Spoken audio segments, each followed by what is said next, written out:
and Solomon Toyaki, mo paspasima.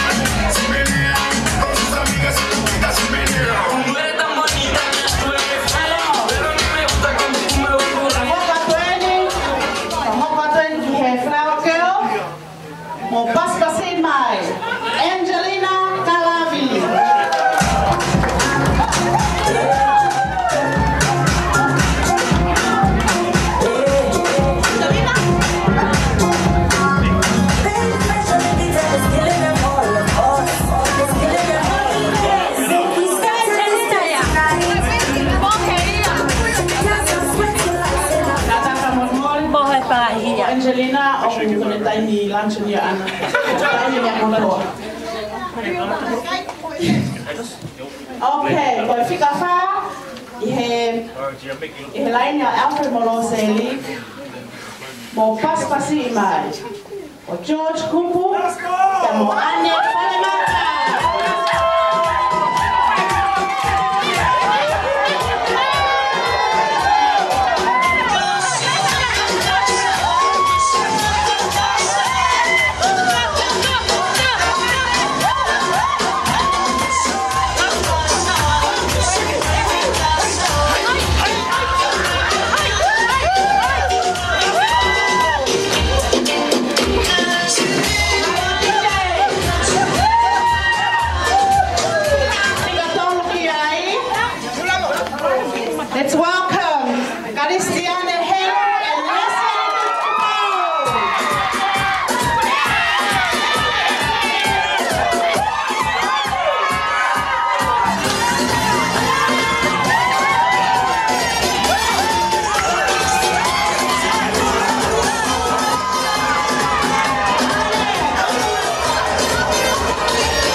Linesman, mo kataki o kanoflong kita o David.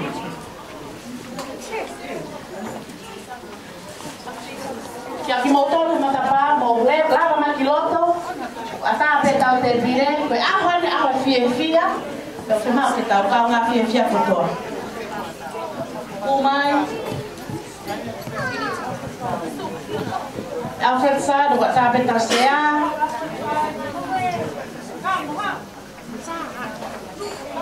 Katak TJ tama pas ka pa ako para no sa tuwa maro.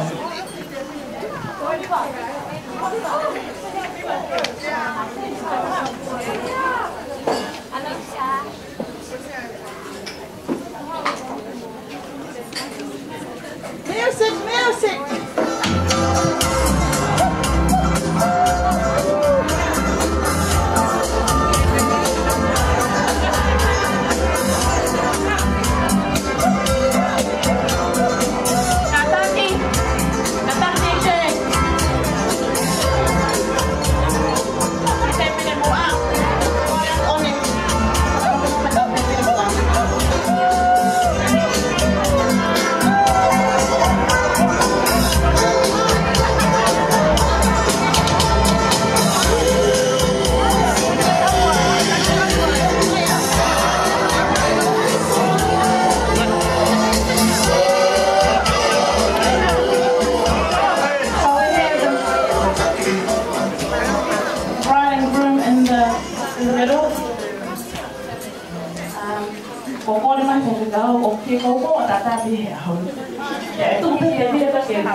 The bridesmaids just like this.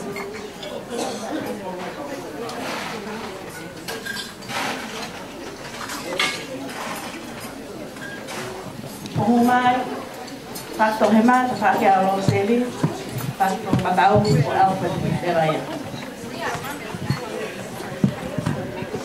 Halo. Kami. Kata TJ itu tak nak pergi fast, tahu apa? Halo.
Katau hoko atu, ko kore atu hen ki he whaiwhekau kalo kaisa. Kata para more, neongo peho, ika ki whimea i mua, e kata ka more whahoko tau, e talo kamata. Maro. Ke tau lotu, ka tau hira pegi ku hini koe ni. Kaina na oe, e o.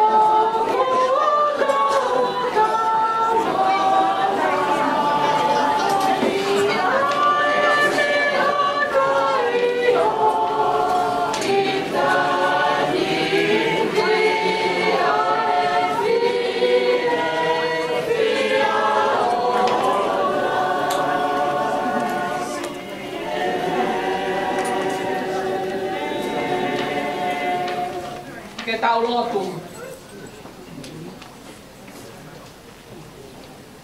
O tunga mafi o ku tai whetūku ai mau whakawhetai ki a te koe. Koe uhi ko whakahoko e mau whakaamu. Ko lava e whatongia uruaki, ko hono whakahoko o alifereti kai umaa, alo seri e hoa ko eni. Mau lava mai ai ki he whare ko eni, mau whakamalo atu, he ngahinima ko ngaohi ai mea tokoni ko eni, ke whakalangi-langi aki ai mawongo mātu a marini. Ko i maulotu pe o tua tāpoaki maia, tāpoaki mai mo ki naua. Tēnā inaste ai mo ki mautoru ko toa pe. Whakamalohi aki aho mau sino, lawa i mau wawau o e ahoni. Ia Krai Sisu ko mau whakamohui. Amen.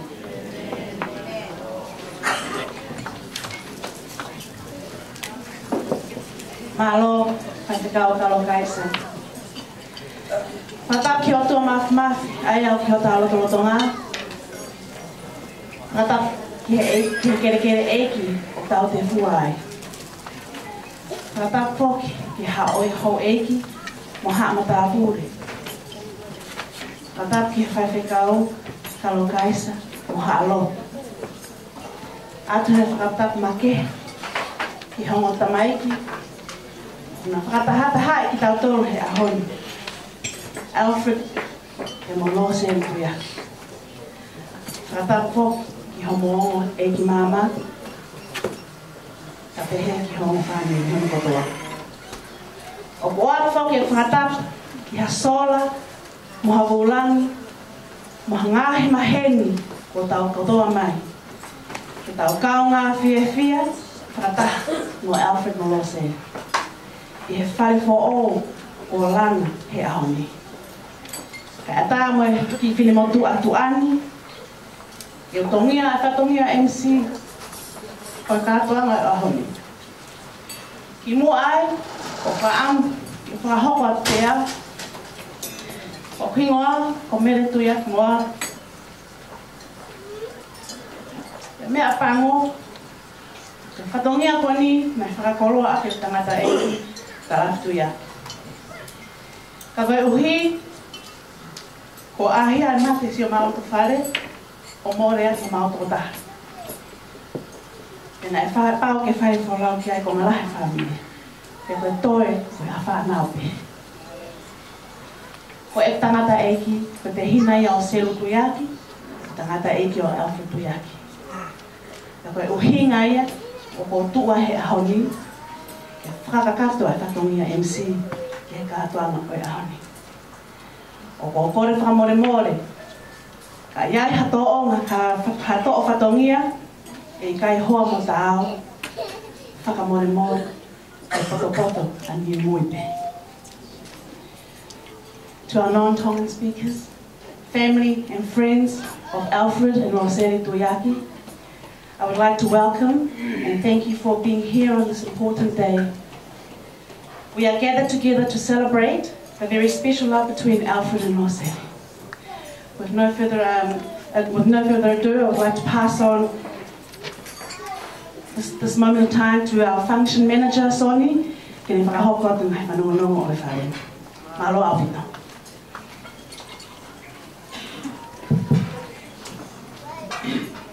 Malo Tomele, ladies and gentlemen, my name is Simpson Ahio, I will be your function manager today. Together with my wife, we're so happy to welcome you all to our venue. It is really important to us for choosing our venue to do the main celebration today. This is a family business. We work together with the community. The aim is to help each other. And I hope that everything we do today, I hope that we all help each other. These two family come together to celebrate this wedding. First thing I'd like to run through some house rules. It's really important for us to understand. I'll cover this in English and in Tonga. It's important for us to understand our house rule. The first thing is, if you believe smoke is still good for yourself, which is fine, but not inside here, but be outside in the car park. Okay, the second one is the other side of the grandstand. Please make sure, especially to parents, don't let your kids around there. If someone is with him, you can close our venue. So it's really important. Please don't let your kids out there. Not just because some people intend to eat, they forget about their kids. Please, it's not a playground, it's a function venue. Please, I would like to really help each other in that area. The third one is, please, we're not allowed to take some drink outside the car park. You can change inside here. The bar is open. Guests or F-Post, more than welcome. We only go back to church tomorrow. Today we celebrate, so we drink much. Don't worry about the 5 car watching us. We're going to have fun today. Okay? The last thing I would like to cover, the emergency evacuation for this venue. If the alarm come off, please, we have to leave the premises straight away. You know, the exit door is this side, or the one on my left. You know, it's important to leave the premises. Don't worry about the food, the money, or the mat. Just leave it here, right? The other thing is we're not going to come back until the fire department will allow me, you know, for us to come back. It's all depends on the situation is.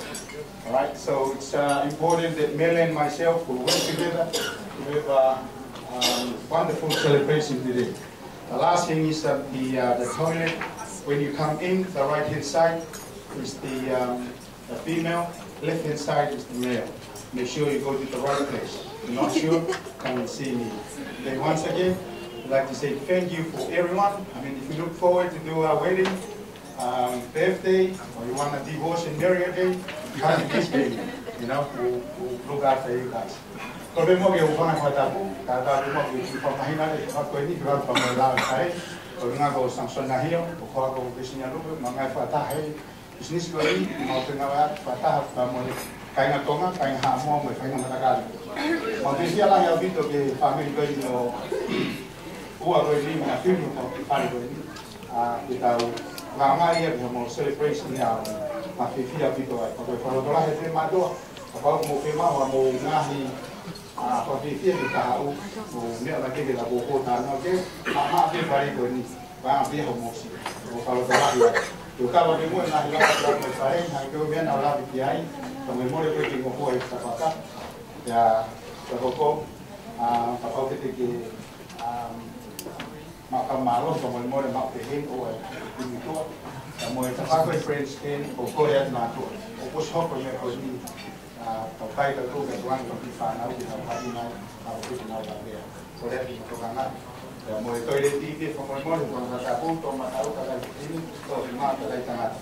Dia mengasih dia kahok habela, atau tanya alam, kemudian ada health and safety act, pokok dia mau apa hinok mereka ini, nah mereka. Kalau aku kan naik hoko, tiga mereka hoko, aku pakai kita baca fakoya di fakalao. Pada tanya alam, kemudian mereka itu, kita assembly point, faktor memang apa, kemudian ambil tanya, kalau kita tuang mai fire department atau kita ngumpul kita hoko. Sekarang ambil kita langgong ke mama, bukan itu hoko mereka. Ada tanah menu yang family, bebe hoko yang mali. Pada mai bahon kita mau apa via, kamu kemudian kalau ahoi ni via, kalau ahoi ni tak tahu ko kai. Saka toa ko munuat fa malola ya tensi malobi.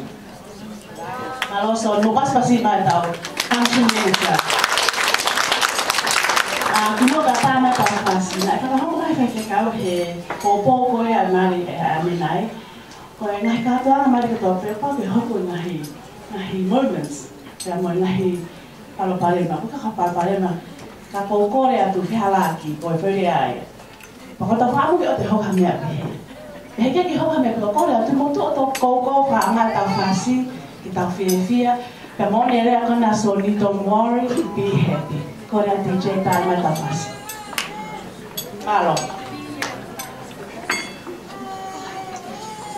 Oh,